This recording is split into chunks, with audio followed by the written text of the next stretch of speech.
Technology can be confusing for many businesses. When you have a law problem, you hire a lawyer. When you have an accounting problem, you hire an accountant. But for some reason, technology is still confusing, kind of a black box to many people. We have with us today Chris Zawacki of Greenhouse IT to help us understand how technology can be used in a small business. Chris, let's talk a bit about training. I can remember teaching my kids to ride a bicycle, well, many years ago. And the first time they did it, it fell off a bit. Second time, they got better. Third time, now they're riding bikes all over the place, in places I don't want them to go.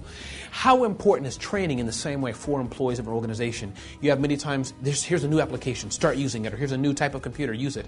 But they're not trained, and many times maybe they're not using it as effectively as they could. How important is that? And can you talk a bit about what are some ways that business owners can train their employees to better use the technology that they're told to use? Sure. I think when you look at hiring employees, that's where you really want to start. You want to look at the position that you have available, understand how technology plays a role in that position. You may have positions already filled that you can kind of check against.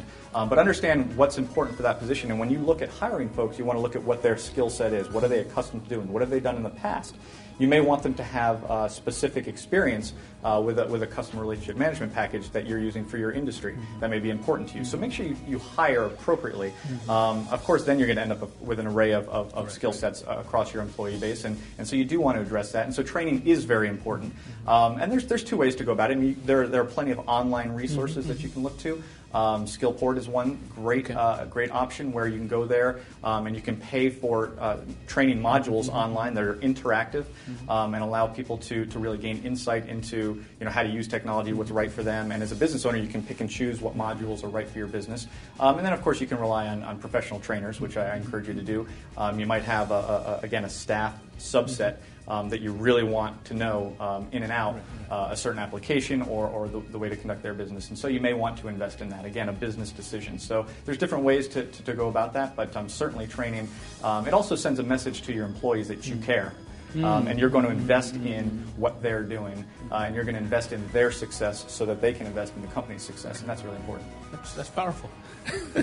So actually, training is not just to get your employees to do more, but training is an HR tool in a way. Training is a branding tool. It speaks Absolutely. to what you. It's a branding tool, and I think it helps with the technology. It helps ensure that your employees are happy and well prepared for their job, and it increases morale. As long as there's a well-founded reason for doing it, and your employees understand that, it's important to put them in a position to succeed, just as you want to do as a business owner.